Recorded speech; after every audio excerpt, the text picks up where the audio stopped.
যে সময় মহামস্তকাভিষেক হচ্ছে রামলালা, সেই মুহূর্তের ছবি দেখছেন নরেন্দ্র মোদী প্রধানমন্ত্রী, সেই ছবিও আপনারা দেখছেন।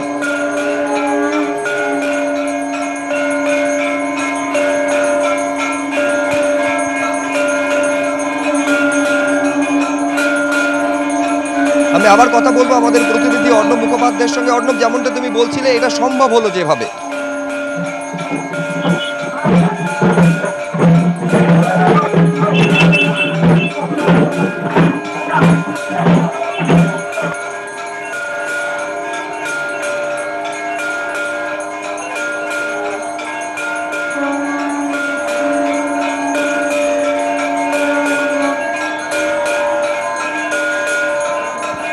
যে ছবি আপনারা দেখছেন, দুপুর 12টা বেজে 15 মিনিট নাগাদ রামলালার কপালে তিলক আঁকলো সূর্য। একাধিকবার ট্রায়ালের পর মহামস্তকাভিষেকের জন্য নির্দিষ্ট করা হয়েছিল এই সময়।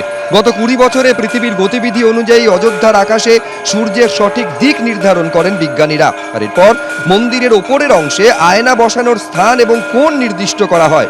দীর্ঘ আলোচনার পর রুরকির সেন্ট্রাল বিল্ডিং রিসার্চ ইনস্টিটিউটের বিজ্ঞানীরা রামলালার কপালে সূর্য তিলক সাজানোর উদ্যোগ নেন। সূর্যের রশ্মি রামলালার কপাল পর্যন্ত পৌঁছে দিতে কোথাও বিদ্যুৎ ব্যবহার করা হয়নি। ব্যবহার করা হয়েছে অপটোমেকানিক্যাল সিস্টেমের আওতায় থাকা উচ্চমানের আয়না এবং লেন্স।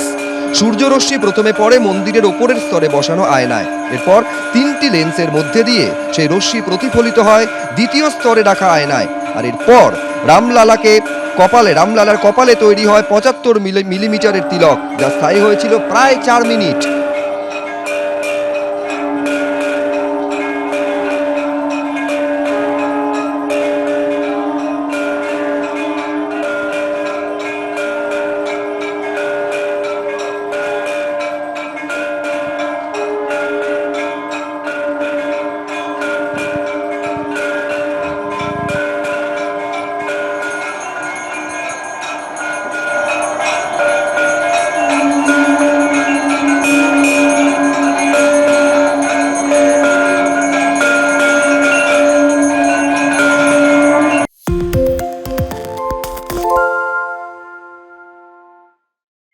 সত্য অন্তহীন, সত্যের খোঁজও তাই, সত্য সন্ধানে তাই আমরা অক্লান্ত, অকুতভয়। এবিপি আনন্দ নতুন ভাবনার প্রতীক, যা মনে মুক্ত, তথ্যে যুক্ত এবং যাবতীয় সীমানার বাঁধন থেকে মুক্ত।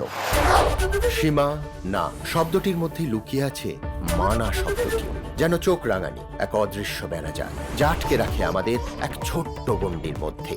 একমাত্র সঠিক খবরই গড়ে তুলবে এক মুক্ত সমাজ। সেই জগৎ গড়ার লক্ষ্যে কোনো সীমানার ঠুকুটি আমরা মানব না। এবিপি আনন্দ এগিয়ে থাকে, এগিয়ে রাখে।